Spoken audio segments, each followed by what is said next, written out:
the rib.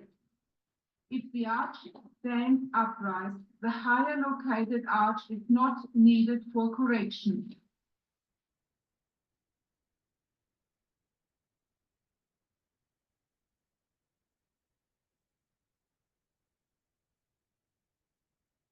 These are the three correcting pads to derotate the trunk, which the patient places under the hip and under the shoulder blade of the concave side and under the apex of the hump of the ribs in order to twist those parts to the front. Now the concave side, which is lying in between, is widened outwardly and straightened upwardly. All is done with breathing so that that space will increase. After that, the ribs are turned backwards against the arch. During this, the head moves upwards in order to increase the extension. Only if the maximal extension is held can the derotation in the main flexion work.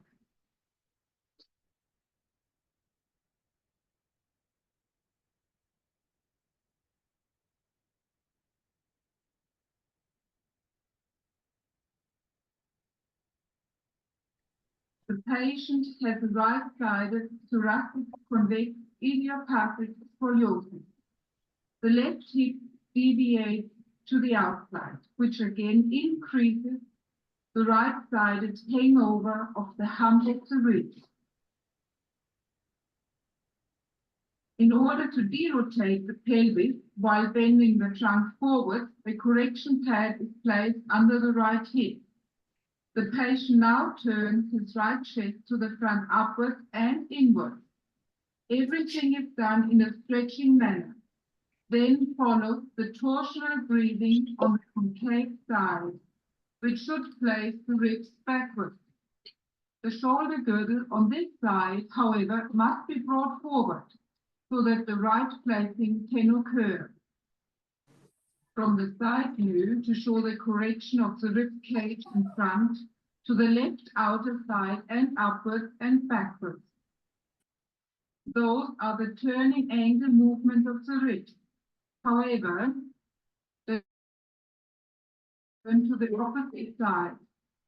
The breathing is done by descending the diaphragm consciously. Here one can see the directions of the turned angles on the convex side, namely to the front, upwards and inwards. By doing this, the spine is shifted to the middle from the side of the hump of the ribs, whereas the ribs of the concave side are pulled over. While doing this correctly, the patient feels a turning in his main arch of the spine, which becomes stabilized with a strong muscle contraction during the expiration.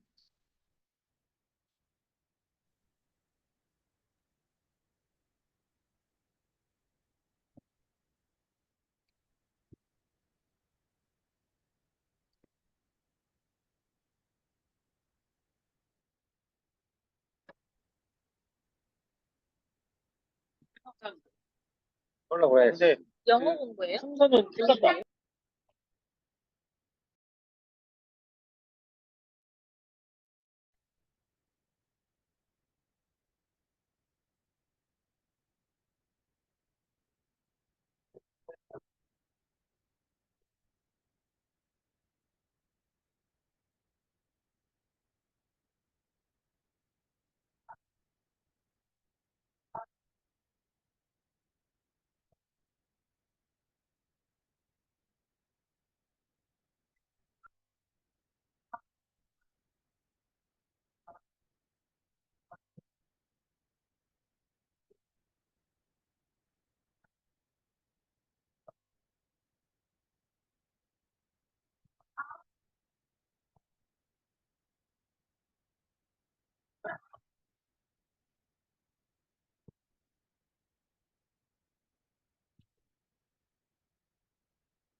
one has to watch that the shoulders remain straight. Frequently, one pulls more with the left shoulder in order to widen the left ribs, but this increases the flexion in the cervical spine if there's already one present or it starts to form one. In order to prevent this, it is necessary to widen the concavity above the hump of the ribs. This occurs by using the so-called counter pull of the shoulder.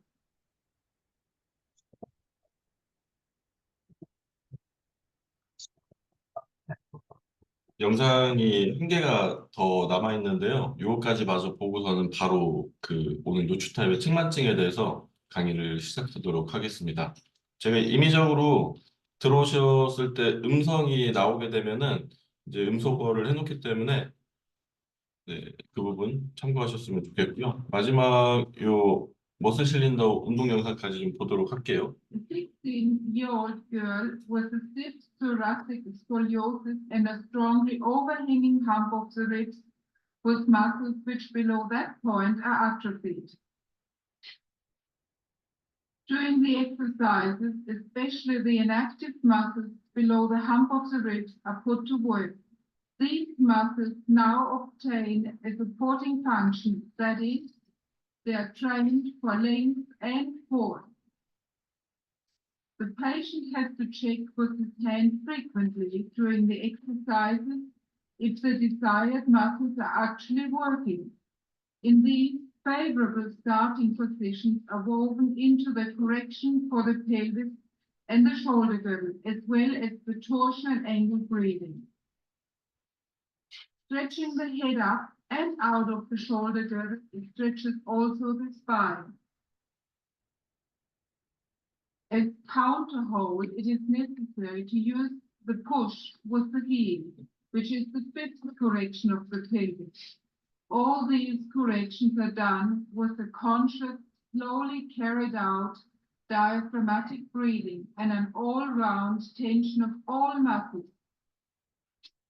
네, 처음부터 틀어졌던 다른 올드 타입의 영상들은 제가 영상을 공유하게 되면 그때 아마 한 번 더 확인해 보시면 좋을 것 같고요. 제가 여태까지 강의를 하면서 말씀드렸던 그런 부분들에 대한 내용들이 이 올드 타입의 운동에는 거의 다 들어가 있다고 보시면 좋을 것 같아요. 지속적으로 운동 자세를 유지하면서 계속적으로 교정된 자세를 만들려고 하는 그런 시도라든가 아니면은 오목면을 지속적으로 움직이려고 하는 그런 것들은 전부 다 운동에 포함되어 있기 때문에 그런 부분을 한 번 더 나중에 이제 다시 보게 되시면은 집중적으로 보셨으면 좋겠어요. 그런 부분들을요. 그리고 오늘 강의하게 될 부분은 요추 타입의 측만증이라고 보시면 되고요. 일단 화면을 공유하고 말씀을 드릴게요.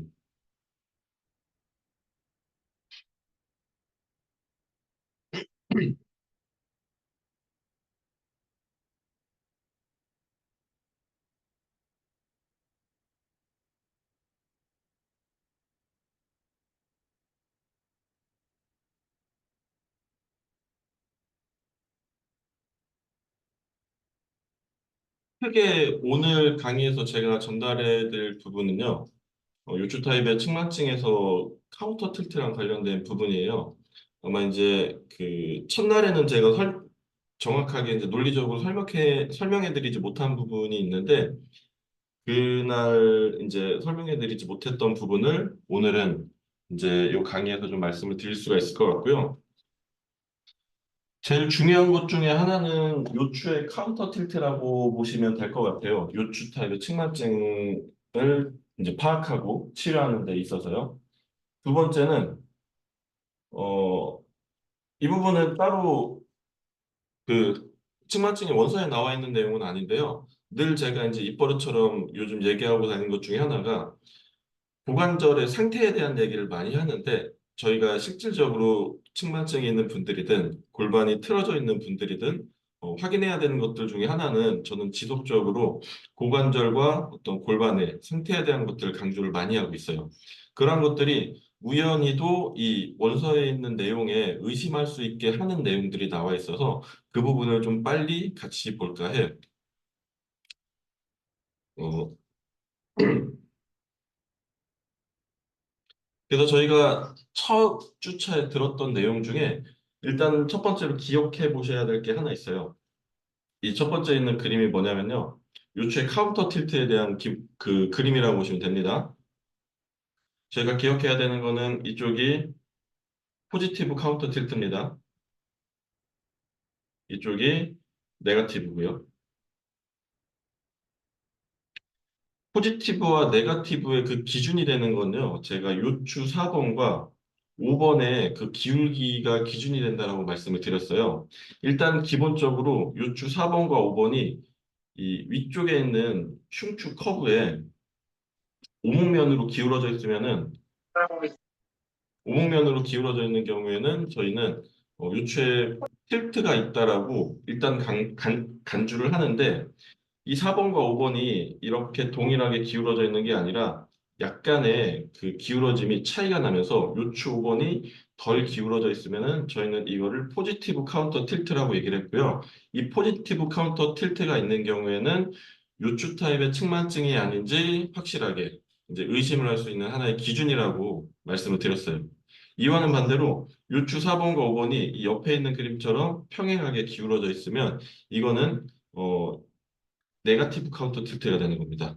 카운터 틸트가 요추 타입의 측만증이 아닌 걸로 저희는 확인을 할 수 있다는 얘기예요. 그래서 이 카운터 틸트라는 거에 대한 의미를 저희가 한번 살펴보면요.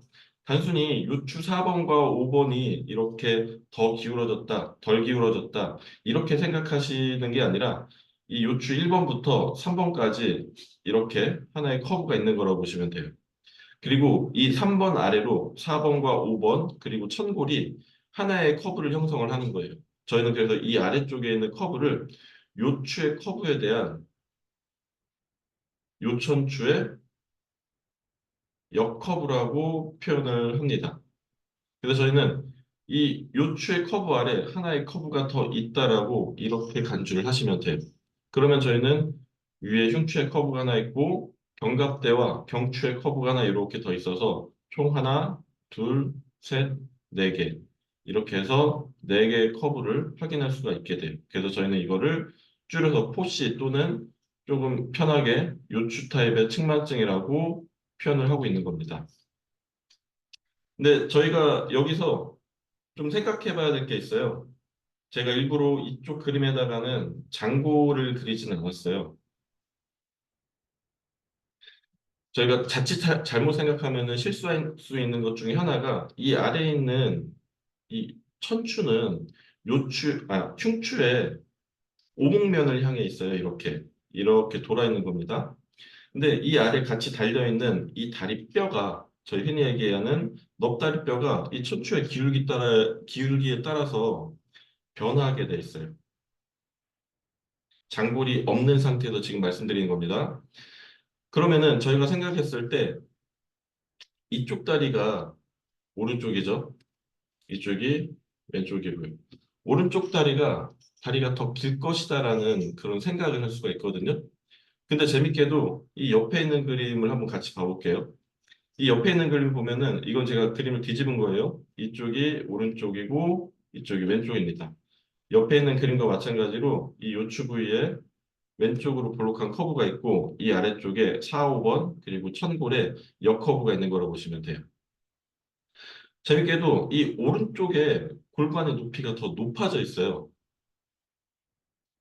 분명히 이 옆에 있는 그림을 보면은 장골이 없는 상태에서는 분명히 이 상태에서 다리가 이쪽이 길어질 수 있을 것이다라는 추측을 할 수가 있는데 재밌게도 이 옆에 있는 그림은 이 오른쪽의 골반의 높이가 더 높아져 있습니다.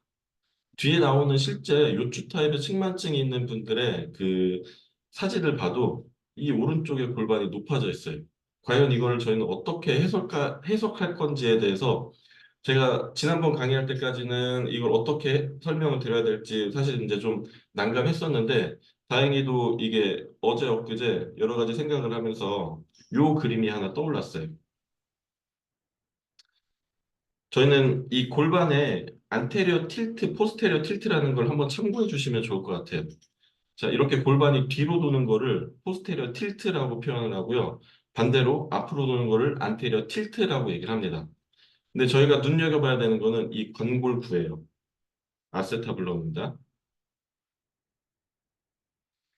골반이 이렇게 뒤로 후방 경사를 하게 되면요. 이 아세타블럼은 정상 상태보다 위로 좀 올라가게 되면서 저희가 해부학적으로는 다리가 짧아지는 것 같은 모습의 그런 외형적인 변화를 만들어내요. 반대로 이 골반이 앞으로 전방 경사가 되면요. 이 아세타블럼은 아래 그리고 약간 뒤쪽으로 이동을 하면서 저희가 흔히 얘기하는 다리가 길어지는 장족의 모습을 보이게 돼 있어요. 보통 이런 표현을 갖고 있는 걸 카이로프랙틱에서 많이 사용을 하고 있는데 단서가 되는 게 이 안에 있었거든요. 이 오른쪽 골반을 이 높아진 골반은 포스테리어 로테이션 돼 있다라고 표현을 하고 있어요. 이 반대쪽에 왼쪽에 있는 골반은 안테리어 로테이션 또는 틸팅 돼 있다고 얘기를 합니다. 그러니까 한마디로 이 천골의 기울어짐으로 인해서 발생된 이 다리 길이의 차이를요, 이 장골의 뒤틀림, 오른쪽에서는 뒤로 돌면서 다리를 짧아지게 만드는 그런 뒤틀림을 만들어서 양쪽의 다리의 길이를 맞추려고 하는 그 틀어짐이 이 요추 타입의 측만증에서 발생한다라고 보셔야 되는 거예요. 이런 틀어짐이 발생하는 그 원인에 대해서는 아직 밝혀진 게 없는데, 요추의 카운터 틸트와 그 다음에 어, 이 장골의 복합적인 움직임 때문에 이 다리 길이 차이가 맞아 떨어지기 위한 그 조건으로 골반은 뒤틀릴 수밖에 없다라고 보시면 되고요. 요추 타입의 측만증에서 나타나는 아주 흔한 모습이라고 보시면 돼요. 여기 참고적으로 구분하셔서 들으셨으면 좋겠어요. 이 슈로스의 원서에서 얘기하는 요추 타입의 측만증에서 이 요추의 오목한 쪽, 이 오목한 쪽에 있는 고관절은 내회전되어 있다라고 얘기를 합니다. 흉추 타입에서는 이런 언급은 없었습니다. 요추 타입에서만 이런 언급이 있어요. 그래서 이 슈로스에서는 내회전되어 있다라고 기억을 하시면 되고요. 제 개인적으로는 이 내회전되어 있는지 여부는 의심을 꼭 해봐야 된다라고 강조를 드리고 싶어요. 그래서 그러한 내용들은 제가 뒤에서 강의를 하면서 다시 한번 또 말씀을 드릴게요. 그래서 이런 골반의 뒤틀림이 결국에 저희가 지면에 양발을 동등하게 닿게 하기 위해서 나타나는 하나의 일련의 과정이라고 이해를 하셔도 무방하실 것 같아요. 그래서 저희는 흉추 타입의 측만증과 다르게 이제는 이 세 개인 경우에는 저희 이제 흉추 타입의 측만증을 얘기할 때 이 블록을 세 개로 그렸었죠. 그래서 3C라고 얘기를 했었고 요추 타입의 측만증에서는 이 마지막에 있는 이 블록을 이제는 요추와 골반으로 분리는 하는 거예요. 그래서 이 분리하기 위한 그 기준점이 아까 말씀드렸던 어, 요천추의 그 역커브가 있는지 확인하는 카운터 틸트입니다. 이 카운터 틸트는 그래서 요추 타입의 측만증이 있는 분들이라면은 무조건 확인을 하십시오.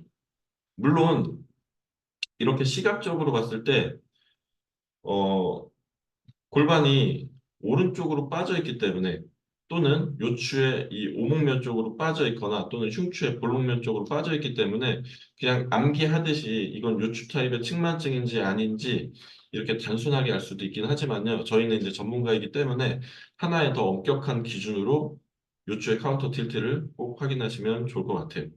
근데 이러한 분들한테 흉추외측만증 같은 경우에는 제가 세 번째 골반 교정을 하면서 몸을 반대쪽 대각선으로 쭉 기울여주는 다이아고널 트랙션이라고 말씀을 드렸었어요. 이렇게 몸을 흉추의 오목면 쪽으로 기울여주는 이런 동작들이 운동의 방향이라고 말씀드렸는데 이 요추 타입의 측만증이 있는 분들한테 이렇게 대각선 방향으로 몸을 기울이게 되면요. 이 마지막에 있는 블럭이 더 빠져버려요. 그래서 이러한 동작들은 저희에게 더 악화시킬 수 있는 조건을 만들 수 있기 때문에 요추 타입의 측만증이 있는 분들은 이렇게 대각선으로 몸을 기울이지 않고 최대한 천장 방향으로 몸을 늘려주려고 하는 일롱게이션을 많이 하려고 하셔야 돼요. 앞에서 보셨던 그 올드 타입의 운동을 보면은 전부 다 몸을 좌우로 이렇게 뱀처럼 움직이면서 늘려주는 그 일롱게이션 동작을 보셨을 거예요. 그런 식으로 천정 방향으로 몸을 늘려주는 거예요. 근데 하나 재밌는 점은요. 복습을 하신 분들은 흉추 타입의 다섯 번째 펠빅 코렉션이 어떤 동작인지 아실 거라고 저는 믿겠습니다. 다섯 번째 펠빅 코렉션이요. 저희가 뒤에서 봤을 때 이쪽이 오른쪽이고 이쪽이 왼쪽이면요. 이 오른쪽 발 뒤꿈치로 바닥을 세게 밟아주라고 얘기를 하는 게 흉추 타입의 다섯 번째 펠빅 코렉션이라고 말씀을 드렸었어요. 이 펠빅 코렉션을 갖고 저희는 이 반대쪽으로 몸을 늘려주는 하나의 고정점처럼 사용을 해야 된다라고 이제 말씀을 드렸었는데 이 요추 타입의 측만증에서도요. 첫 번째부터 다섯 번째까지 펠빅 코렉션이 있는데 마지막 다섯 번째 펠빅 코렉션이 뭐냐면요. 골반에 높낮이의 변화를 주지 않고 마찬가지로 이 오른쪽 또는 흉추의 볼록면 쪽 또는 요추의 오목면 쪽의 뒤꿈치로 지면을 세게 밟고 그 힘을 이용해서 몸을 천정 방향으로 늘리라고 강조를 합니다. 결국에 흉추 타입이든 요추 타입이든 대다수가 갖고 있는 그 커브의 타입에서는요. 오른쪽 발 뒤꿈치를 이용해서 몸을 늘려줄 수 있는 하나의 기준점을 형성한다라고 이해를 하시면 좋을 것 같아요. 반대쪽이 되면은 절대 안 됩니다.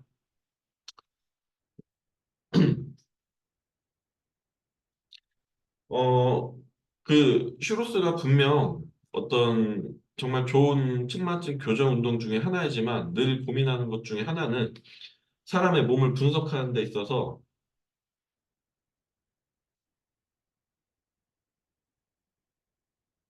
저희는 룸보펠빅 힙 컴플렉스라고 얘기를 하는데 이 룸보펠빅 힙 컴플렉스를 분석하는 방법에 있어서는 조금 부족하지 않은가 의심을 하고 있습니다. 왜냐면 이제 저도 처음에 치료적인 걸 배울 때 제일 먼저 접한 게 카이로프랙틱이었는데 그 안에서는 천골의 변위에 대해서 고민을 하고요. 천골과 장골의 그 위치에 대해서도 고민을 하고 그다음에 천골과 요추 5번과의 관계를 또 고민을 합니다. 그래서 거기에서 내가 어떤 걸 치료할지 종합적인 결론을 내리는데 사실 이 슈로스 방법의 바디블록 방법이나 어떤 다른 분석 방법에서는 이런 것들을 세세하게 분석하기에는 조금 부족함이 있지 않나 항상 의심을 하고 있어요. 그게 뒷부분에 나옵니다. 그래서 저희는 이런 부분들을 물론 슈로스 방법을 공부하시면서도 이 분석 방법을 사용하시지만 다른 평가 방법들도 분명히 저는 따로 공부를 하셨으면 좋겠어요. 그게 스페셜 테스트여도 괜찮고 뭐 다른 분석 방법도 괜찮고요. 외형적으로 보이는 흉추 타입의 측만증과 요추 타입 측만증의 모습이에요. 이 모습들은요.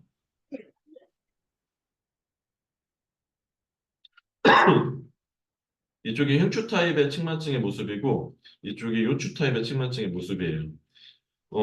제 개인적인 생각으로는 조금 이제 엑스레이를 많이 보시거나 바디블록에 대해서 조금 이미지 트레이닝을 하셨다라고 하면은 이제는 이 그림에서 어느 쪽으로 커브가 있는지 확인을 하실 수 있어야 된다라고 생각을 해요.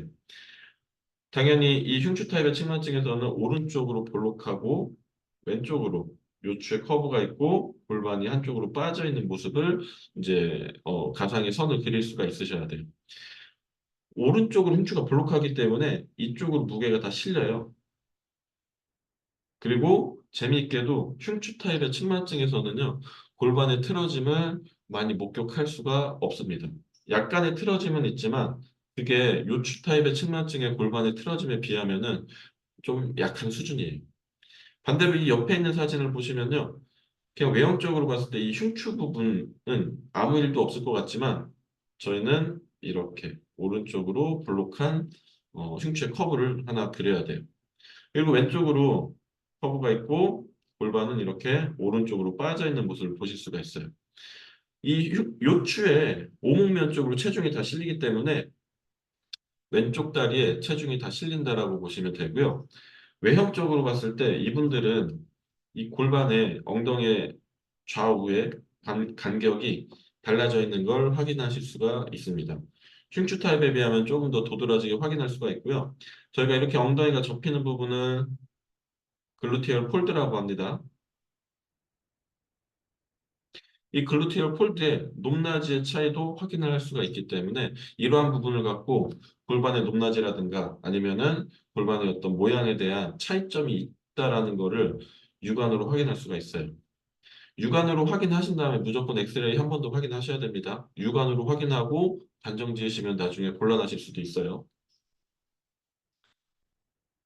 그래서 저희가 여기에서 주목해야 되는 거는요. 골반의 모습의 비대칭도 확인하시고요. 이 옆에 있는 허리 라인들.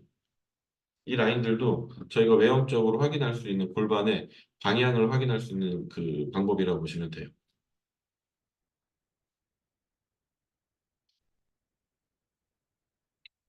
어, 그 외에는 델리, 네. 그래서 첫날 보여드렸던 리고 클래시피케이션의 그 표예요. 다시 한번 리마인드 하시는 거고요. 오늘 눈여겨보셔야 될 부분은 이 부분입니다. 흉추 타입 또는 흉뇨추 타입의 측만증이고요. 저희는 이 안에서도 이렇게 카운터 틸트가 포지티브 카운터 틸트가 있다라는 거를 무조건 기억하셨으면 좋겠습니다. 한 가지 참고로 어, 이 부분 때문에 저는 이제 가장 친한 후배 치료사랑 한 달 정도 연락을 안 한 적이 있어요. 뭐냐면요. 이런 의견이 있었어요. 이 이렇게 골반이 있으면은 이제 후배의 주장은 이쪽 골반을 위로 올려줘야 된다. 그 이유는 아래쪽으로 기울어져 있는 요추 4번과 5번을 올려주기 위해서 이걸 올려줘야 된다라고 이제 후배는 강조를 많이 했었고, 저는 그 친구보다 조금 더, 그 배움에 대한 게 좀 적다 보니까 저는 아닐 것 같다라고 이제 강조를 많이 했었거든요.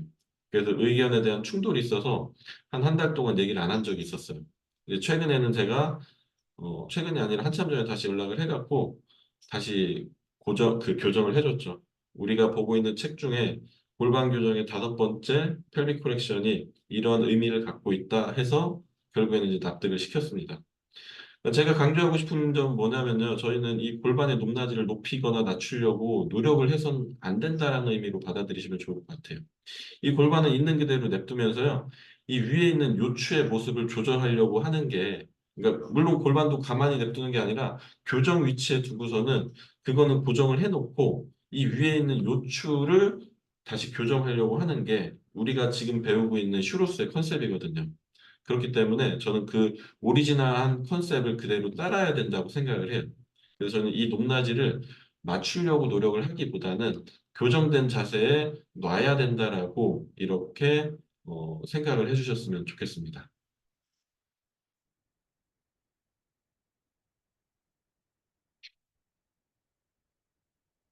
결국에 요추 타입의 측만증은요, 뭐 흉추 타입도 마찬가지지만 무게중심을 재분배시켜서 양쪽을 고르게 만들어 놔야 돼요. 분명히 이제 저희가 펠빅 코렉션을 하면서 당연히 그 부분은 무게중심은 양쪽에 고르게 분배가 될 거라고 보여지고요. 흉추 타입의 측만증과 요추 타입의 측만증의 가장 큰 차이점이 뭐냐면요. 흉추 타입은요, 흉추와 견갑대, 경추, 이 위쪽에 있는 분절들이 엄청나게 우세하게 토전이 돼 있어요. 틀어져 있어요. 그리고 요추 골반으로 내려오면서 그 토전이, 뒤틀림이 작아져요. 그래서 운동의 포커스를 흉추와 견갑대에 조금 더 많이 두는 편이고요. 물론 골반 교정도 마찬가지고요. 그리고 요추 타입의 측만증 같은 경우에는 앞에서 말씀드렸던 것처럼 요추를 동반해서 골반의 뒤틀림이 크기 때문에 이 아래쪽에 좀 더 어떤 운동의 포커스를 많이 두고 위로 올라갈수록 그 뒤틀림이 적어져요. 그래서 흉추 타입의 측만증과 요추 타입의 측만증을 단순히 골반이 서로 반대로 빠졌다고 해서 서로 반대되는 그런 측만증으로 생각하시면 절대 안 되시고, 흉추 타입의 측만증은 말 그대로 흉추의 뒤틀림이 상당히 큰 측만증이고요. 요추 타입의 측만증은 그와는 반대로 아래쪽이 흉추와 요추와 골반의 뒤틀림이 크고 위로 올라갈수록 그 뒤틀림이 작아지는 측만증이라고 이해를 하시는 게 좋을 것 같아요. 그래서 결론은 두 개는 완전히 다른 측만증이라고 보고 운동을 시키셔야 돼요.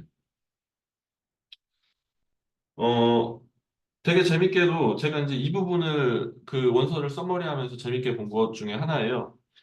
이 안에서도 본인의 클리닉 안에서 115명의 환자에 대한 요추 타입의 환자에 대한 통계를 냈어요. 당연히 요추 타입의 측만증 있는 분들은 외형적으로 봤을 때 어,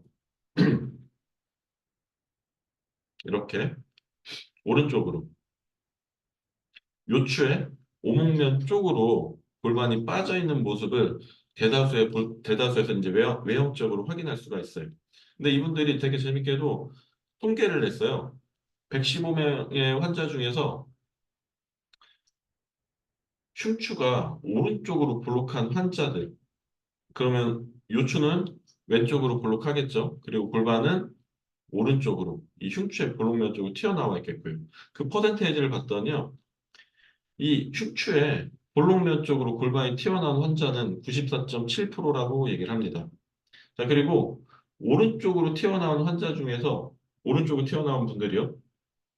이거 제가 좀 다시 설명을 드릴게요. 흉추의 볼록면 쪽으로 요추 타입의 측만증 환자들이 골반이 빠져 있을 수 있는 확률이 94.7%라고 얘기를 합니다. 그리고 이 아래는 흉추의 그 볼록면이 오른쪽에 있는지 왼쪽에 있는지 그걸 구분해 놓은 거예요. 이 위쪽은 흉추의 볼록면이 오른쪽에 있고 요추의 볼록면이 왼쪽에 있고 골반은 이렇게 오른쪽으로 빠진 분들이에요. 이런 분들이 골반이 오른쪽으로 빠져 있을 확률은 95.5%라고 얘기를 하고요. 이 커브가 반대로 바뀌는 경우도 있겠죠. 이렇게. 이런 경우에도 이 흉추의 볼록면으로 골반이 빠질 확률이 92.86%라고 얘기를 해요. 이 부분은 상당히 높은 그런 일치도를 보이기 때문에 의심할 여지가 없어요. 근데 이제 문제는 이 다음부터예요. 얼마나 체중이 양쪽으로 그 다르게 실리는지랑 그 다음에 골반이 앞서서 얘기했던 이 요추의 이 볼록면 쪽 고관절이 정말로 내회전되어 있는지에 대한 그 통계가 나오거든요. 그래서 요추 타입의 측만증은요, 이렇게 요추의 볼록면 쪽으로 체중이 많이 실리기 때문에 이 요추의 볼록면 쪽에 평발이 생길 확률이 크다라고 얘기를 합니다. 그리고 요추의 볼록면 쪽 고관절이 내회전되어 있을 확률이 크다라고 얘기를 하고요. 그래서 한번 평발의 그 모습을 한번 살펴보면요. 전체 115명 중에 흉추의 오목면 쪽, 그러니까는 요추의 볼록면 쪽이죠. 그쪽으로 아까 앞에 슬라이드에서 보셨던 요추의 볼록면 쪽으로 체중이 실려서 평발이 될 확률은 65.21%예요. 전체 115명 중에요. 양쪽으로 체중이 실릴 확률이 23.47%고요. 그리고 이 아래쪽으로 내려오면은 마찬가지로 왼쪽과 오른쪽을 또 나눴어요. 자, 이렇게 흉추가 오른쪽으로 볼록하고 왼쪽으로 요추가 볼록한 이 타입의 환자들에서 이 왼쪽으로 평발이 생길 확률은 70.29%고요. 양쪽에 평발이 생길 확률은 20.80%라고 얘기를 합니다. 근데 재밌는 게 여기서부터 시작이 됩니다. 이 커브가 반대로 바뀌면요. 이 수치가 확 달라져요. 갑자기 이쪽으로 커브가 바뀌었으니까 반대쪽으로 체중이 실릴 확률은 28.57%로 그 퍼센테이지가 확 떨어집니다. 이게 제가 조금 의문을 많이 갖게 했던 내용 중에 하나예요. 요추 타입의 측만증에서는 흉추 타입의 측만증은 아니고요. 그래서 평발에 대한 내용은 이제 계속 그 오픈 채팅방에 올려드린 이유가 제가 궁금하기도 하고 측만증 치료를 하는 그 학생들한테 어떻게 하면은 중둔근의 근육을 더 활성화시킬 수 있을지 고민을 하면서 계속 이렇게 그런 걸 만들어내는 건데 뒤에서 한 번 더 말씀을 드릴게요. 같이 고민하면 좋은 그런 주제거리가 될 것 같아요. 그래서 이 부분이 하나의 의문점이에요. 자, 두 번째로 요추의 볼록면 쪽 또는 흉추의 오목면 쪽 같은 얘기입니다. 그쪽에 있는 고관절이 내회전돼 있을 확률에 대한 그 통계예요. 전체 환자 중에 흉추의 오목면 쪽, 그러니까 요추의 볼록면 쪽의 고관절이 내회전돼 있을 확률은 한 79.13%라고 얘기를 해요. 그리고 오른쪽으로 흉추가 볼록한 이 환자들의 이 왼쪽 고관절의 내회전 확률은 82.17%라고 얘기를 합니다. 근데 이 커브가 바뀌면 갑자기 수치가 또 확 떨어져요. 57.14%로 떨어집니다. 그러니까는 저는 그래서 이제 이 위아래에 있는 전 슬라이드와 이 슬라이드에서 내용을 봤을 때 의문점을 가지는 거죠. 정말로 이 고관절이 내회전되어 있을까에 대한 부분이요. 그래서 지난번에 PRI 컨셉에 대해서 말씀을 드린 거예요. 저는 개인적으로 요추 타입의 측만증이 있는 분들이 보시면 그 영상에서 보신 것처럼 오버스 테스트를 항상 해봅니다. 그리고 슈로스 운동을 바로 적용시키는 게 아니고요. 그 골반이 틀어져 있는 그 패턴에 따라서 다른 운동을 좀 먼저 시키고 그 다음에 이 슈로스 운동을 시켜요. 왜냐면은 요추 타입의 측만증이 있는 분들은 나중에 포지션을 찾아줄 때 전부 다 이런 자세를 취해요. 이게 다 요추 타입의 측만증이 있는 분들이 고관절이 내회전되어 있기 때문에 외회전 시켜주고 익스터널 로테이션 시켜주고 벌림을 시켜줘요. 이렇게 벌림이랑 익스터널 로테이션 시켜주는 게 요추 타입의 측만증에서의 그 기본 세팅이거든요. 앉은 자세든지 선 자세든지 뭐 엎드린 자세든지. 근데 실제로 이 사람들의 고관절이 외회전돼 있다면은 오히려 내회전 시켜줘야 될 필요도 있거든요. 그래서 그런 것 때문에 어 저는 명확하게 평가를 한 다음에 내회전의 기능이 떨어져 있으면은 내회전의 운동을 먼저 시켜놓고 그 다음에 슈로스 운동을 하는 편이에요. 그러니까는 강의를 들으시는 분들은 제가 이게 맞다라는 얘기는 아닙니다. 한번 확인을 하셨으면 좋겠다는 생각에서 말씀을 드린 거니까 확인해 보셨으면 좋겠어요. 왼쪽 고관절에 오버스테트를 했을 때 다리가 떨어지는지 떨어지지 않는지 한번 확인해 보셨으면 좋겠어요. 다시 한번 말씀을 드리면은 이 오버스테트를 아주 과거에는 1900년도 초반에는 허리 통증을 알아보기 위해서 한 의사 선생님이 이 오버스테트를 썼었는데 저희가 일반적으로 재활에서 배울 때는 IT 밴드에 타이트함이 있는지 없는지를 알기 위해서 이 테스트를 해요.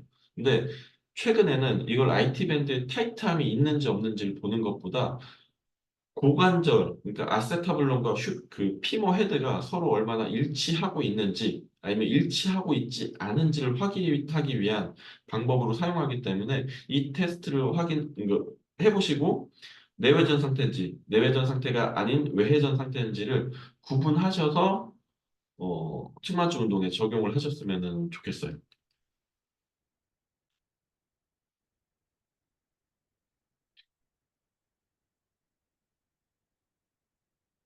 그래서 이 부분은 의심하고 한번 지나가 봐야 될 문제라고 생각이 듭니다.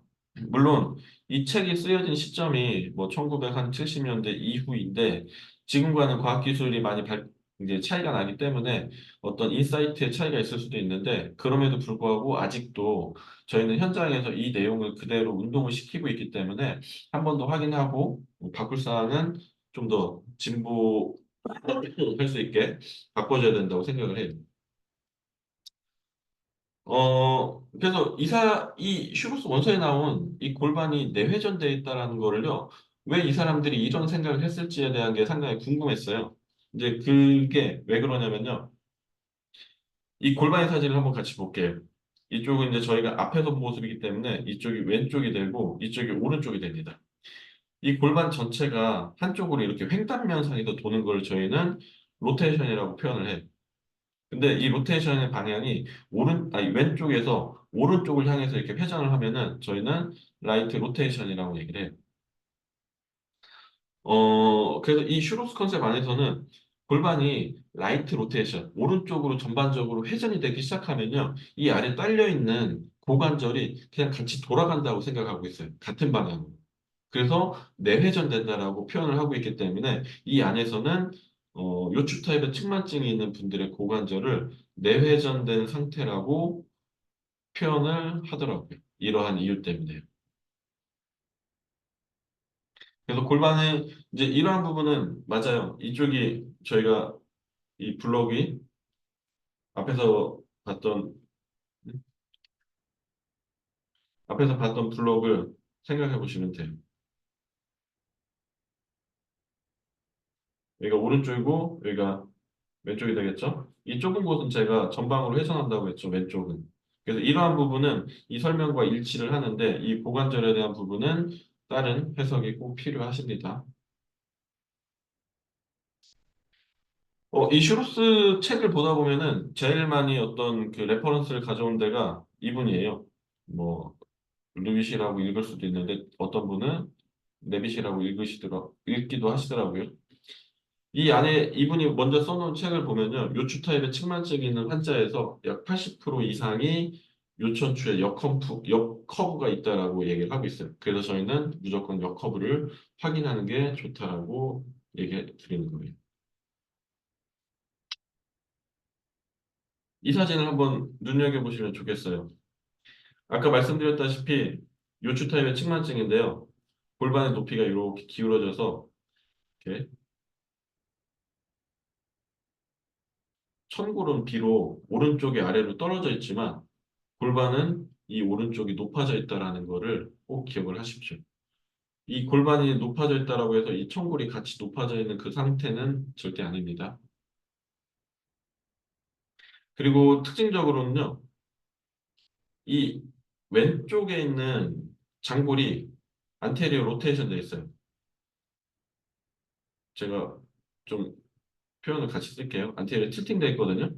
그래서 앞에 허벅지가 타이트해져 있다라고 표현을 해요. 그래서 좀 이런 모습들이 직접적으로 반영되는 분들 보면요. 엎드려서 그 대퇴사두근을 늘리는 스트레칭 동작을 하면은 잘 안 늘어나는 모습을 확인할 수도 있는데 여자아이들이나 여성분들 같은 경우에는 보통 관절에 렉시티가 있는 경우가 종종 있다 보니까 이쪽 대퇴사두근이 뻣뻣하다라는 거를 픽스된 개념으로 생각하시면은 안 돼요. 그냥 하나의 골반이 앞으로 안테리어 틸팅 되어 있는지 확인할 수 있는 부가적인 어떤 방법으로만 생각하시면 될 것 같아요. 그래서 이 부분을 이렇게 써놓은 거예요.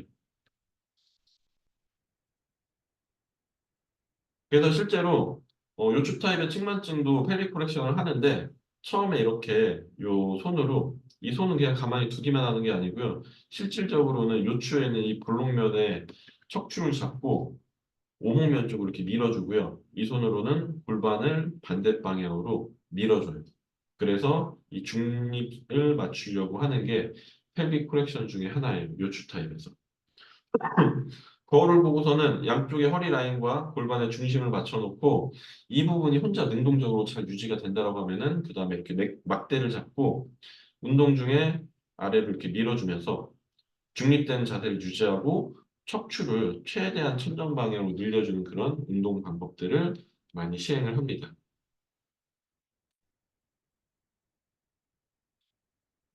네. 앞에서 말씀드렸던 내용을 다시 한번 이제 슬라이드에다 넣어놓은 거고요. 저희가 실질적으로 현장에서 사용할 수 있는 요추 타입의 운동, 그 측만증 있는 분들의 요추의 오목면을 늘려줄 수 있는 방법이라고 보시면 돼요. 그 유튜브 채널 안에 있으니까요. 지금 이제 이렇게 영상이 끊기면은 보기 어려우신 분들은 한 번 더 그 안에서 재생해서 보셔도 좋을 것 같아요. 좀 많이 끊기는 것 같아서.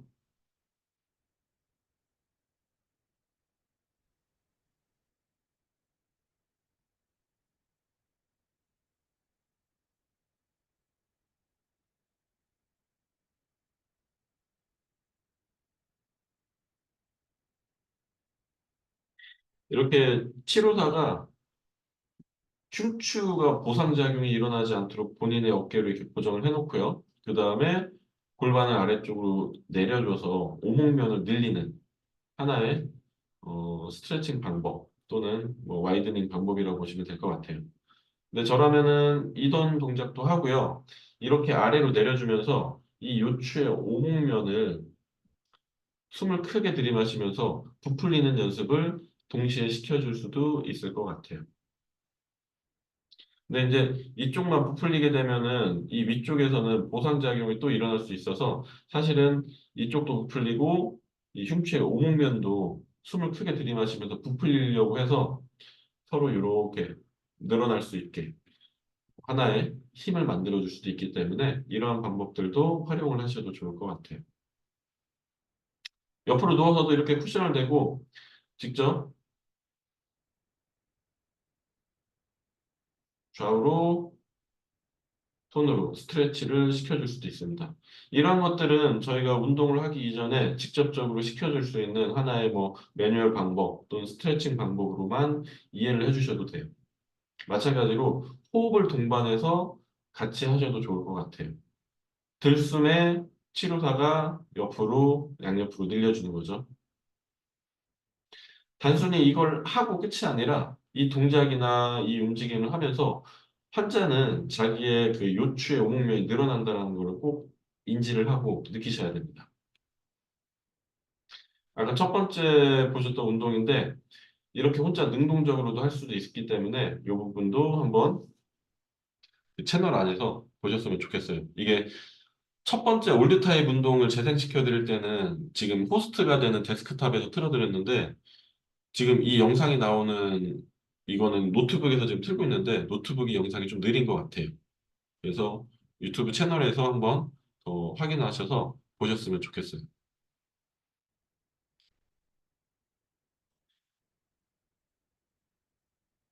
그래서 요추 타입의 이제 측만증이 있는 분들의 좀 중요한 부분, 요추의 카운터 틸트 그리고 골반의 높낮이에 대해서 앞에서 이제 말씀을 드렸고 저희가 이제 그 요추 타입의 측만증이 있는 분들의 고관절에서 의심해야 될 점에 대해서 말씀을 드렸어요. 그러면 이제 전반적으로 이 요추 타입의 측만증이 있는 분들의 골반의 변이에 대해서 한번 하나하나 봐볼게요. 자, 이 그림은 이쪽이 오른쪽, 이쪽이 왼쪽입니다. 요추 1, 2, 3, 4번에 왼쪽에 볼록함이 있고요. 이쪽에 오목함이 있습니다. 요추 4, 5번은 그리고 청골까지는 역커브가 생긴 거고요. 그래서 이 청골은 그냥 이렇게 나와 있긴 한데요. 이렇게 비스듬히 생각하셔도 돼요. 이 꼬리뼈가 흉추의 오목면을 향하고 있다라고 생각하셔도 됩니다.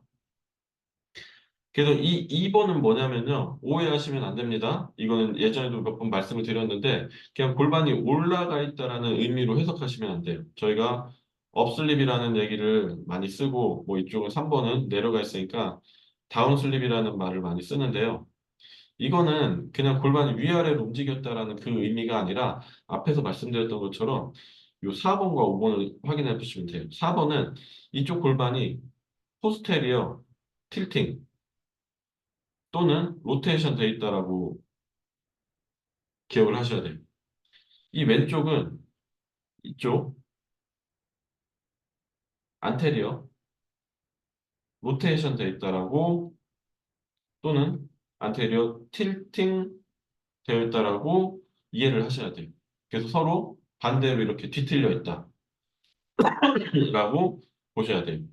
안테리어 틸팅이 되면요. 골반의 위아래 길이가 저희가 봤을 때 작아져요. 그게 마치 골반이 낮아져 있는 모습처럼 보이게 하는 거고요. 포스테리어 틸팅이 되면은 위아래 길이가 길어지면서 골반이 높아진 것처럼 보이게 만들어요. 그게 저희 눈을 속이는 거라고 생각을 하셔야 돼요. 자, 그리고 여기에다가 6번 내회전되어 있다라고 얘기를 하고 있습니다.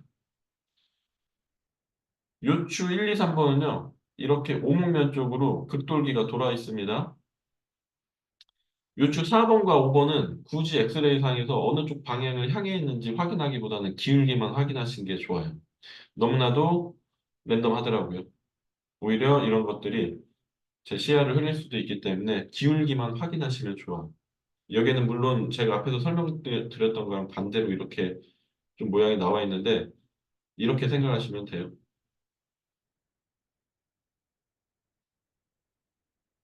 저희는 그래서 이 요추 타입의 측만증이 있는 분들의 골반을 이 변위에 반대되게 움직여주는 게 요추 타입의 측만증에서 펠빅 코렉션이라고 보시면 돼요. 그리고 여기 아래 이제 써드린 게 리고 클래시피케이션 상으로는 C2 타입에서 해부학적인 다리 길이 차이가 보인다라고 말씀을 드렸고요. 그거를 제외하고 웬만한 이 요추 타입의 측만증에서는 이 골반의 뒤틀림에 의해서 다리 길이가 외형적으로 차이나 볼 수 있지만 실질적으로 해부학적인 길이 차이는 거의 보이지 않는다라고 이해를 하셔도 됩니다. 그게 더 합리적이시고요. 자, 이 부분은 앞에서 설명드렸던 부분이에요. 요추 타입의 측만증과 흉추 타입의 측만증은요, 이렇게 골반 그 틀어짐이 많은 곳에 제가 옆에 플러스 표시를 해놨는데, 위로 올라갈수록 틀어짐이 적은 게 요추 타입의 측만증이고, 아래로 내려갈수록 틀어짐이 적은 게 흉추 타입의 측만증이라고 이제 말씀을 드린 건데, 이 슬라이드로 한 번 더 확인하시면 돼요.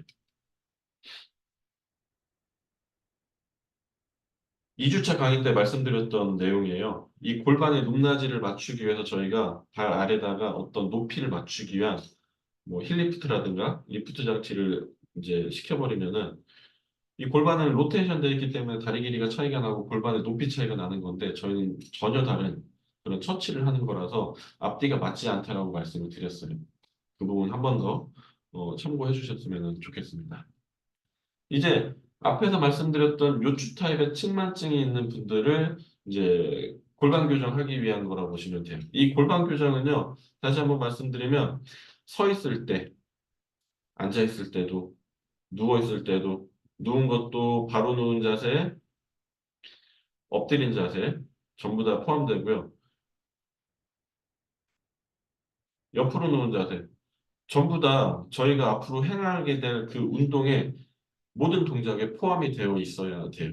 그래서 이 펠빅 코렉션이라는 거를 서 있을 때 운동을 하기 위한 하나의 사전 세팅 자세로 보시기도 하셔야 되고, 운동을 하는 중간에 운동의 방향을 만들어주기 위한 하나의 사전 세팅이라고도 생각을 하셔야 합니다. 그래서 첫 번째 골반 교정은 춘추 타입의 측만증과 유사해요.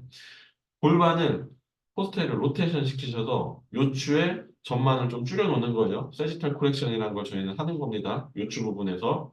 이 뒤꿈치 쪽으로 체중을 실어주고요.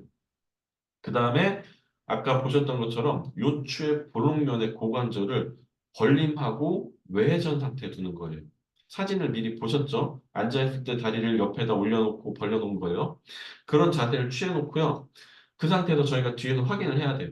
다리를 그렇게 벌림하고 외회전 시켰을 때 골반의 높낮이가 맞아졌다. 수평이 맞아지고 허리에 양옆에 라인이 맞아졌다 하면은 굳이 골반을 안으로 밀어주는 동작, 세 번째 펠빅 코렉션을 하지는 않습니다. 하지만 다리를 올려놓고 벌림하고 외회전 시켰음에도 불구하고 골반이 높이가 맞지 않고 한쪽으로 여전히 빠져 있어요. 또는 허리를 봤을 때 허리가 여전히 이렇게 돼 있어요. 그러면은 그때는 이 세 번째 펠빅 코렉션이라는 걸 해주는 거예요. 골반을 반대쪽으로 넣어주는 이 동작들을 해서 이 양쪽의 높이를 맞아 떨어뜨리게 만들려고 시도하시고 골반의 높이도 맞아 떨어지게 만드는 거예요. 이게 세 번째 펠빅 코렉션입니다. 네 번째 펠빅 코렉션은 흉추 타입의 측만증과 마찬가지로 디로테이션이라는 걸 시켜주는 거예요.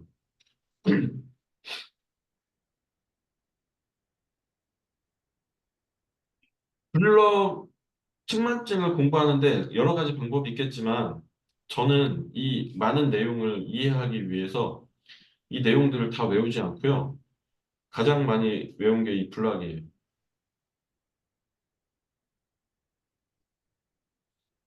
이게 요추 타입의 측만증이 되겠죠. 이 블록을 알고 이 블록이 갖고 있는 방향적인 특성을 알고 있다면요. 다른 어떤 부수적인 걸 기억하지 않아도 제가 어느 방향으로 운동을 시켜야 되고 어디에다가 쿠션을 대야 될 것이며 어떻게 일롱게이션을 해야 될 것인지는 다 나올 수가 있어요. 그래서 저는 뭐 복습을 하실 때 이 블럭을 무조건 머릿속에 집어넣는 걸 추천드립니다. 이 요추 타입의 측만증이죠. 이 블럭이. 이 아래쪽 골반 쪽에 있는 블럭은 이 좁은 쪽이 전방으로 회전되어 있고 이 넓은 쪽에 이 사다리꼴의 넓은 쪽은 뒤쪽으로 회전되어 있어요. 이걸 디로테이션 시키려면요. 이쪽이 왼쪽이 되겠죠? 왼쪽에 있는 골반을 뒤로 빼줘야 되고 오른쪽에 있는 골반은 전방으로 이렇게 움직여줘야 돼요. 횡단면상에서 로테이션을 하듯이 그걸 이제 저희는 디로테이션이라고 얘기를 하는 거고 이게 네 번째 펠빅 코렉션이 되는 거예요. 단, 이 디로테이션을 하는 그 상황에서 이 요추가 보상작용을 하지 않도록 아까 처음에 거울에서 손가락으로 밀어주는 동작이라고 얘기한 것처럼 이 부분을 잘 고정시켜줘야 돼요. 척추가 밖으로 나오지 않게 안쪽으로 밀어준다거나 계속적으로 만들어줘야 돼요. 만약에 이 부분을 디로테이션까지 잘 시켜줬는데 움직임이 잘못 풀려버리면은 다시 또 이런 모습이 나오는 거예요. 허리 라인에. 이렇게 됐다라고 하면은 골반도 다시 원위치로 간 거고 이 허리 쪽에 있는 커브도 일시적으로 증가된 모습에 있는 거라고 확인하고 바로 수정을 해주셔야 돼요. 그리고 다섯 번째 골반 교정 동작이에요.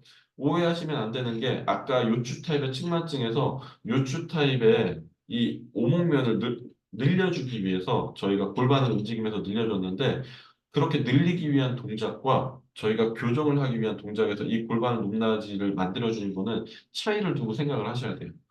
운동을 하고 늘려줄 때는 당연히 움직여야 되기 때문에 골반을 움직여도 괜찮지만 저희가 고정해 놓고 교정을 하기 위해서는 골반의 움직임 없이 최대한 픽스해 놓으셔야 돼요. 움직이지 못하게. 이게 슈로스 운동에서 중요한 부분 중에 하나입니다. 그래서 제가 2주차 강의 때 아이소메트릭 텐션 많이 말씀을 드렸죠. 머슬멘트. 이거는 그냥 지난번 첫 번째 그 제가 녹화 못한 강의에서는 얘기를 못 해드렸는데 저희가 이 측만주 운동에서 주로 하고 있는 게 전부 다 등척성 타입의 수축을 많이 사용합니다. 이 등척성 운동에 대해서 관심을 좀 가지셔야 되는 게 이 등척성 운동이 저희 뇌에 미치는 영향이 상당히 크거든요. 단시간에 몸에 힘을 잔뜩 주는 그런 것들이요. 브레인의 자세에 대한 이미지를 심어주는 게 상당히 크다라고 얘기를 해요.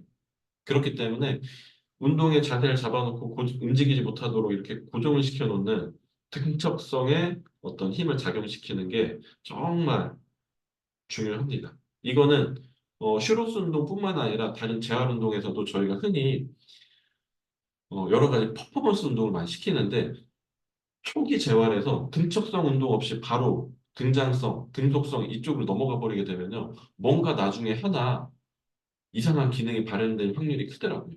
그래서 슈로스 운동뿐만 아니라 다른 재활 운동에서도 등척성 운동의 그 중요성을 등한시하시면 안 될 것 같아요. 이 등척성 운동이라는 게 또 프로프리셉션이랑 관련이 깊습니다.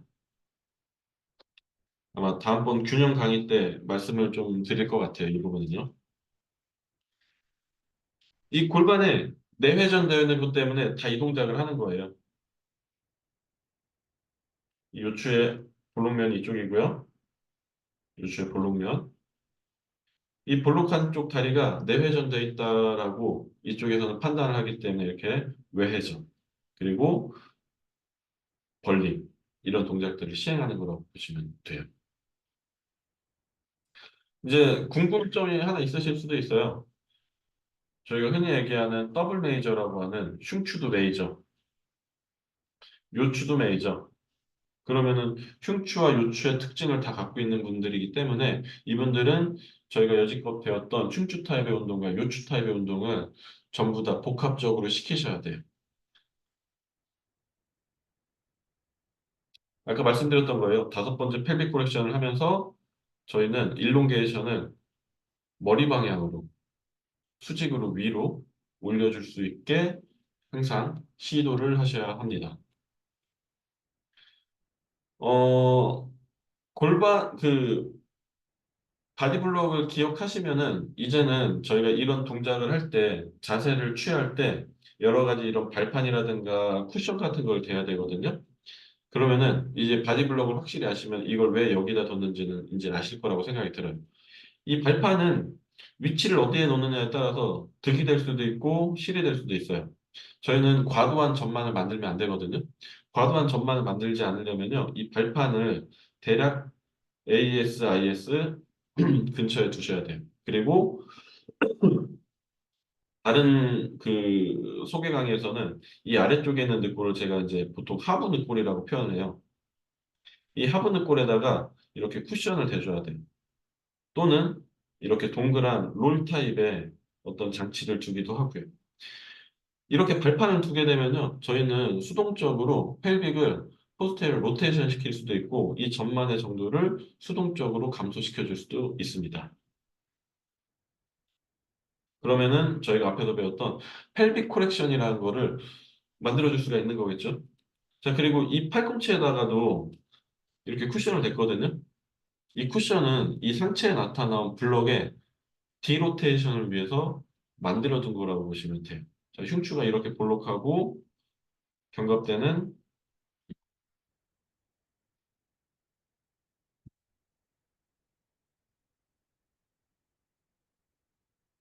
어,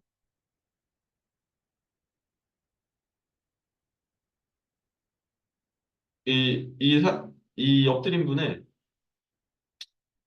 그 가상의 엑스레이 모습을 이제 이렇게 그려보면요. 이런 모습이 나오겠죠. 그래서 이 견갑대에서는 이런 블럭이 있겠고, 이 흉추에서는 이런 블럭이 만들어지고, 요추에서는 이런 블럭이 만들어질 수가 있습니다. 이 맨 위쪽에 있는 블럭이 좁은 부분은 전방으로 회전하려고 하는 그런 성질이 있기 때문에 그 디로테이션을 위해서 이 팔꿈치에 쿠션을 대주는 거예요. 이거는 흉추든 요추 타입의 측만증이든 커브가 있다라고 하면은 이 위쪽에도 커브가 있다라고 하면은 적용시켜야 되는 겁니다. 자, 그리고 이 골반 아래도 지금 잘 안 보이긴 하는데요.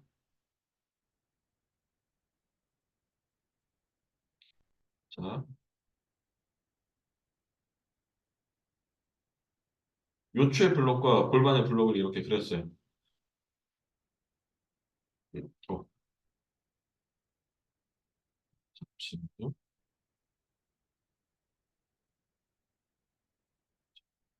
네. 이 아래 요 골반 앞에도 쿠션이 하나 있는 겁니다. 이것도 마찬가지로 디로테이션을 위한 하나의 수단이라고 보시면 될 것 같아요. 그래서 앞에서 말씀드렸던 것처럼 저희는 이 바디블록이라는 거를 잘 기억을 해 놓으시면은 어디에 쿠션을 놓고 어디에 쿠션을 빼야 될지 이런 것들을 다 기억하실 수가 있을 거예요. 이게 만약에 바로 누운 자세다 그러면은 바닥에 뒤로 튀어나오려고 하는 부위에다가 쿠션을 대면 되는 거고요. 엎드린 자세다 그러면은 전부 이 좁은 쪽, 이 꼭지점 쪽에다가 쿠션을 대서 디로테이션을 만들어 주려고 하시는 거예요. 그래서 바디블록을 머릿속에 꼭 기억하시는 게 중요하고요. 누운 자세에서도 이렇게 펠빅 프렉션의 동작을 유지를 시켜주고요. 마찬가지로 꼭 앉은 상태에서만 세 번째 골반 교정 동작, 네 번째 골반 교정 동작을 시행하는 게 아니라 쿠션을 사용하든 능동적으로 근육을 수축시켜서 골반을 가운데로 넣든 여러 가지 수단이 필요하세요. 그거는 선생님들의 역량이라고 보셔도 돼요. 저라면은 운동에 대한 센스가 떨어진다면은 쿠션을 많이 사용할 것 같고요. 운동의 횟수가 지나거나 운동에 대한 능숙함, 운동에 대한 센스가 뛰어나다라고 하면은 조금 더 능동적으로 움직일 수 있게 난이도를 높여줄 것 같아요. 자기가 직접 움직이고 디로테이션 시킬 수 있게요. 옆으로 누운 상태에서도요. 이렇게 허리 쪽에 볼록한 커브가 있다고 보시면 돼요. 흉추 타입의 측만증은 이 골반이 이 아래쪽으로 이쪽으로 빠져 있기 때문에 이 골반에다 쿠션을 대는데요. 요추 타입의 측만증은 이 골반에다가 쿠션을 대는 순간 커브가 더 커질 수가 있어요. 그래서 이쪽에다 쿠션을 대진 않고요. 이렇게 요추의 볼록한 쪽에다가 쿠션을 댑니다. 이 상태로 여러 가지 운동을 시키는 거예요. 이 오목면을 더 넓힐 수 있는 오목면 쪽에 집중된 호흡을 할 수도 있고요. 근데 이 요추 쪽에다가 쿠션을 댈 때는요, 기억하셔야 되는 게 이 볼록한 쪽에 험프가 있기 때문에 치료사가 또는 트레이너 선생님들이 이 험프를 잡고 반대로 디로테이션 시켜놓고 이 쿠션을 들려고 하셔야 돼요. 그래서 수동적인 디로테이션을 미리 만들어 두시는 거예요. 그리고 다음 주 일요일이죠. 거기에 이제 강의안을 미리 보신 분들은 운동의 자세가 상당히 여러 가지인 걸 보실 수 있을 거예요. 제가 그래서 미리 흉추 타입의 운동, 요추 타입의 운동 이렇게 구분해서 파일로 드렸고요.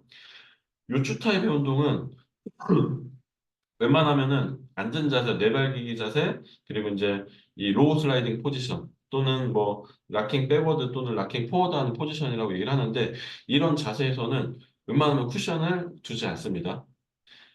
흉추 타입의 측만증은 이쪽 흉추의 오목면 쪽의 골반에다가요 쿠션을 대기도 해요. 근데 요추 타입의 측만증은요 아까 말씀드렸던 이 아래에 이 역커브 하나 때문에 이쪽에다가 저 쿠션 반대로 넣네. 이렇게 그릴게요. 이 아래다가 쿠션을 대버리면은 이 아래에 있는 역커브가 더 증가가 돼요. 그렇다고 해서 이 반대쪽에다가 또 쿠션을 대면은 이 위에 있는 커브가 또 증가해요. 그래서 요추 타입의 측만증 있는 분들은 앉은 자세든 내발기기 자세든 로우 슬라이딩 포지션이든 이 요천축 커브에 그 역커브 하나 때문에 쿠션을 두지 않는 경우가 대다수예요. 그래서 요추 타입 운동, 요천축 타입 운동을 따로 빼놓은데 보시면은 거의 커브가 별개로 돼 있거나 따로 이제 나와 있는 걸 확인하실 수가 있을 겁니다. 그리고 재밌게도 이 슈로스의 원서에는 발에 대한 운동이 나와요. 그래서 아치가 낮아지는 게 측만증의 원인이 될 수 있다라고 언급은 합니다. 그래서 지난번에 그 얘기를 드린 거예요. 해부학적인 다리 길이 차이가 있다라고 하면은 다리 길이를 맞춰주기 위한 전반적인 높이를 높여줄 수 있는 그런 리프트가 필요하지만 아치가 낮아져서 생긴 측만증이라면요. 그냥 아치만 서포트해 줄 수 있는 그런 인솔이라면은 괜찮다. 하지만은 전체를 올려주는 그런 리프트 같은 경우에는 웬만하면은 신중하게 보셔야 된다는 구걸 해드린 거예요. 그래서 이 안에서도 발에 대한 운동을 시켜요. 첫 번째는 이렇게 앉아서 뒤꿈치를 다 들어놓고 발을 내릴 때 이 발가락 사이에다 손가락을 다 집어넣어요. 그리고 발가락을 이렇게 다 벌려놓은 상태에서 바닥을 세게 밟으면요. 아치가 인위적으로 상승을 해요. 근데 되게 재밌는 게 이걸 직접 해보면요. 이 위에 있는 고관절을 외회전, 서 있는 상태에서는 등척선으로 외전시키려고 하면요. 그래도 떠요. 그래서 저는 이 운동에 대한 의문이 좀 많은 편이에요. 물론 이 아래에 있는 구조물들이 일시적으로 긴장감을 갖고 아치를 세워줄 수 있지만요. 이 위쪽에서 중둔근의 기능이 떨어진다라고 하면 다시 또 떨어지더라고요. 그래서 이제 제가 오늘 강의에서는 선생님들께 같이 생각할 내용을 한번 말씀을 드려볼게요. 중둔근이 제가 다른 강의에서는 순수하게 벌림의 기능만 하지 않는다라고 말씀드리고 있어요. 중둔근의 앞에 있는 안테리어 파이버와 포스테리어 파이버가 있거든요. 안테리어 파이버는 고관절의 내회전에 관여를 좀 합니다. 포스테리어 파이버는 익스터널 로테이션에 관여를 해요. 물론 에비덕션의 기능도 다 있습니다. 근데 이 중둔근이 약해지면요. 일반적으로 아치가 낮아진다라고 중둔근에 대한 논문에 나와 있어요. 그렇다 하면은 저희가 생각해 볼 수 있는 거는 중둔근이 약해져서 아치가 낮아진 건지 아치가 낮아져서 중둔근이 약화가 된 건지 궁금하더라고요, 저는요. 이제 물론 그 전후 관계를 살피는 게 큰 의미는 없긴 해요. 뭐든 어떻게든 세워놓고 활성화만 되면 되기 때문에요. 하지만 조금 더 뭔가 앞에 있는 문제점을 파악한다면요. 저희는 문제를 해결하기가 좀 더 쉽기 때문에 한번 이런 부분은 고민을 해보셔도 좋을 것 같아요. 다시 한번 말씀드릴게요. 중둔근은 아치의 기능에 어느 정도 관여를 합니다. 중둔근이 떨어지면은 고관절이 내회전되면서 티비아가 인터 로테이션 되고 그 압박력에 의해서 그 위에 있는 거구를 테일러스를 아래로 눌러버리거든요. 그런 힘이 작용을 해요. 그러면은 분명히 중둔근은 이 발의 아치의 기능에 영향을 줄 수가 있다라고 생각을 할 수가 있죠. 근데 아치가 떨어져도 아래서부터 위로 반대로 역작용을 만들어낼 수가 있는 거죠. 발의 아치가 떨어지면은 거골이 주저앉으면서 티비아가 인턴 로테이션 되고 피머도 인턴 로테이션 되면서 중둔근이 약화가 올 수가 있습니다. 근데 이 전후 관계를 저희가 조금이라도 안다면은 이 발의 기능을 살리는데 더 도움을 줄 수 있기 때문에 한번 고민을 해보셔도 좋을 것 같아요. 그래서 이런 발의 아치를 살리기 위한 운동을 한다라고 하고요. 제가 아무리 운동을 시켜봐도 그러니까 엄지발가락을 사용하면서 아치를 살리는 것보다 그 높이를 어느 정도 유지를 해놓고 중둔근을 사용하는 게 훨씬 더 아치를 높이 올려줄 수 있어갖고 제가 그런 오픈 채팅방에 영상을 좀 올려드린 거예요. 그래서 슈로스 운동의 목적은 한번 참고적으로 보셨으면 좋겠습니다. 이게 지난번에 채팅으로 올려드렸던 거예요. 원서상의 내용을 찾아보면요. 슈로스 운동, 이게 이제 이분이 슈로스 운동을 직접 하신 거예요. 환자분이고요. 이 운동을 했을 때 5개의 이점을 찾았대. 그리고 9개 실수를 했다라고 표현해요. 안 좋은 결과도 만들어냈고요. 근데 슈로스에 대한 그 소개를 하는 최근의 논문에서 보면요. 이렇게 나와 있어요. 이 운동이 동일한 사실입니다. 위에와 이 운동이 좋은 결과를 만들어냈다라고 표현을 하고 있어요. 그러니까 좀 그 이 이 논문을 쓰신 분들의 의도는 잘 모르겠으나 원서의 내용과 상충되기 때문에 저는 이 내용보다는 이 앞에 있는 이 실수한 내용을 조금 더 눈여겨보셨으면 좋겠어요. 이 운동을 해서 나타난 이점은 처음의 사진보다 이 후의 결과의 사진을 보면 조금 더 골반이 가운데 같다라고 얘기를 해. 옆에 있는 이 모습들도 조금 더 대칭성이 만들어졌다라고 얘기를 하고요. 뭐 이런 것들을 5개 이유를 들어서 표현을 하고 있고요.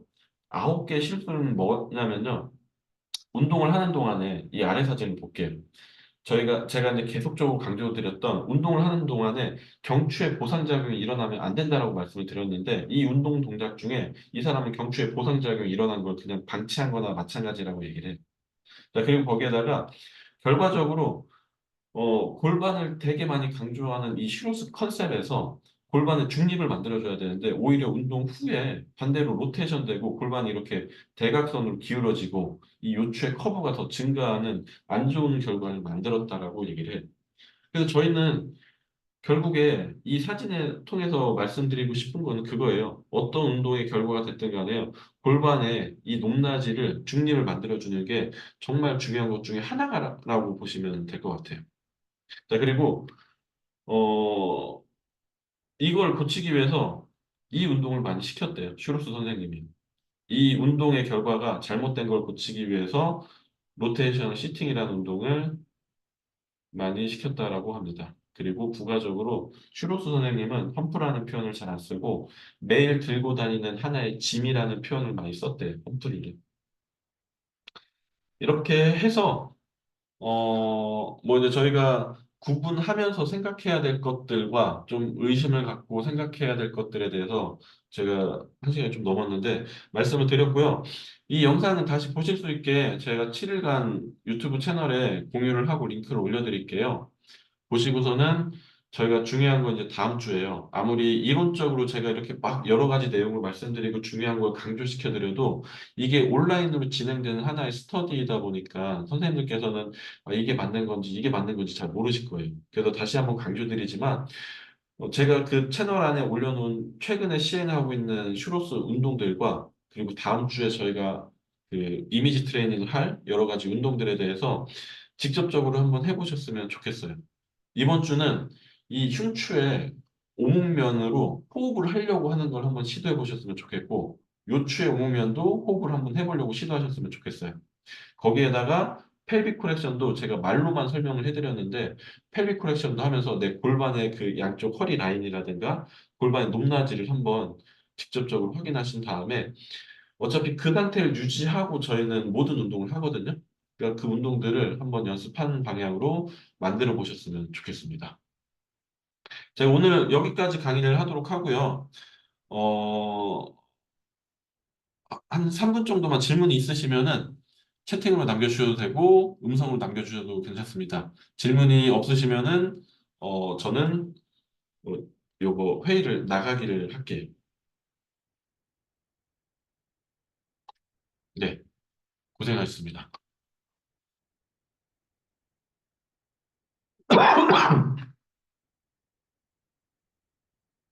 녹화도 일단은 끄도록 하겠습니다.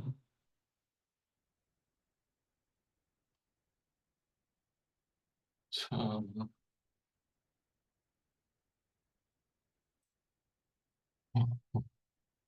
그, 뭐 이제 시간이 되시는 분들은 그냥 들으셔도 괜찮을 것 같아요. 그, 어디 갔죠? 이 얘기를 그, 저 이- 저 이분 때문에 이 얘기를 해드리려고 이걸 킨 건데. 잠시만, 이게 좀 계실 수 있는 분은 계셔도 됩니다. 잠시만요.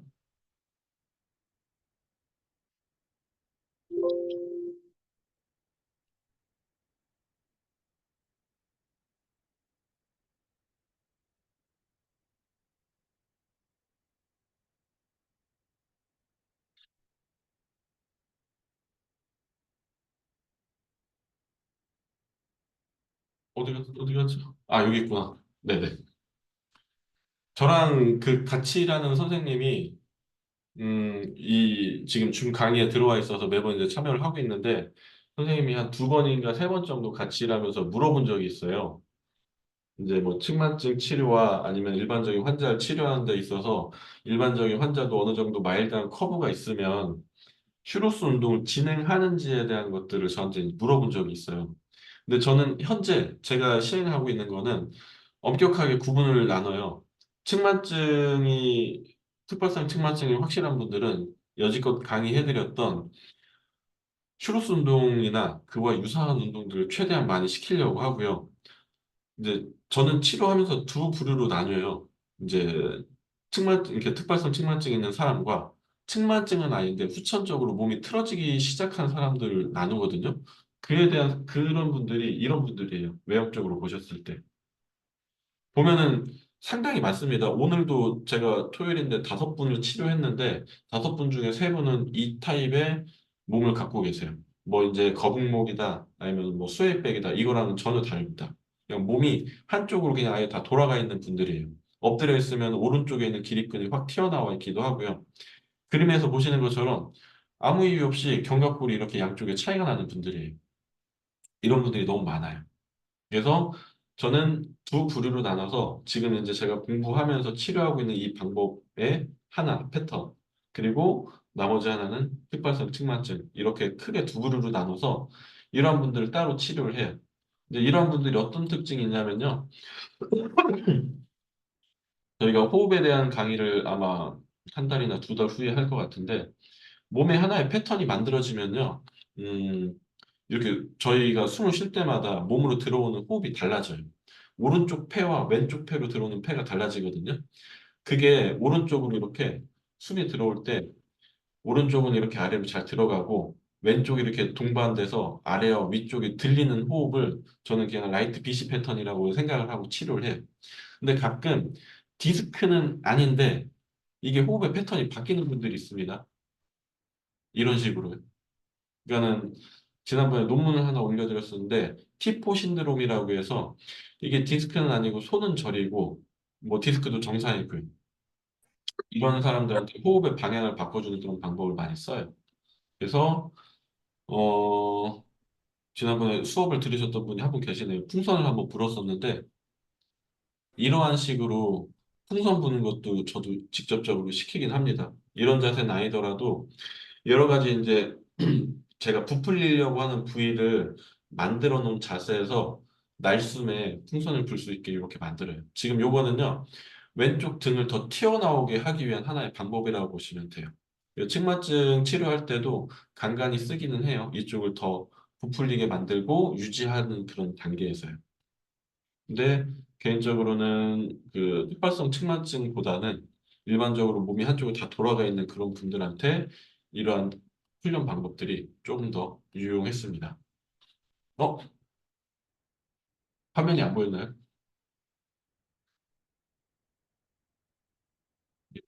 상태가. 네. 지금 혹시 나올까요? 화면이요? 아, 이제 나오죠, 화면이요. 그건 아까 이제 말씀드린 게 제가 자주 보는 그 환자들의 모습이에요. 오늘도 이런 분이 한 세 분 계셨다는 얘기고 남녀를 할 거 없이 몸은 뭔가 바른 자세인데 왠지 좀 틀어져 있는 이런 분들이 저는 좀 많다라고 생각해서 이러한 분들과 이제 특발성 측만증이 있는 분들로 나눠서 이제 보고요. 이런 분들이 호흡이 들어오는 게 이렇게 양쪽이 다르다라는 얘기예요. 왼쪽과 오른쪽이 다른데 특히나 티포 신드롬이라는 게 있으면은 호흡이 정말 제멋대로 들어옵니다. 이런 분들은 호흡의 방향을 좀 바꿔주기 위해서 이렇게 여러 가지 자세에서 이제 풍선 부는 그런 훈련을 시키고요. 이 사진은 몸을 살짝 왼쪽으로 돌려놓고 왼쪽 등이 더 튀어나올 수 있게 만든 그런 방법이라고 보시면 되고요. 이러한 호흡을 하고 비대칭적인 호흡이 들어간다는 거의 이론적 토대는 뭐냐면요. 저희 몸을 중간에서 이렇게 양쪽을 잘라보면요. 양쪽에 이렇게 횡단면이 달라요.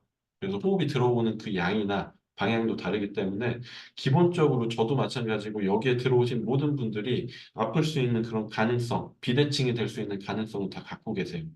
그래서 저희가 아마 한 달이나 두 달 그 사이에 이 부분에 대해서 이제 강의를 좀 해드릴 건데 호흡에 대한 것도 좀 관심을 측만증 공부하면서도 관심을 갖지만 지속적으로 관심을 가지시면 좋을 것 같아요. 참고로 이 위에 보면은 오른쪽 폐가 왼쪽보다 조금 더 높게 튀어나와 있어서 이러한 것들도 저희는 해부학적인 비대칭점 중에 하나로 보고서는 이쪽을 치료하려고 해요. 그래서 이것도 나중에 시간이 되면은 한 번 더 줌으로 강의를 하도록 하겠습니다. 뭐 이 이상의 어떤 질문이 없으시면은 이제 바로 종료를 하겠습니다. 주말인데도 고생 많으셨습니다.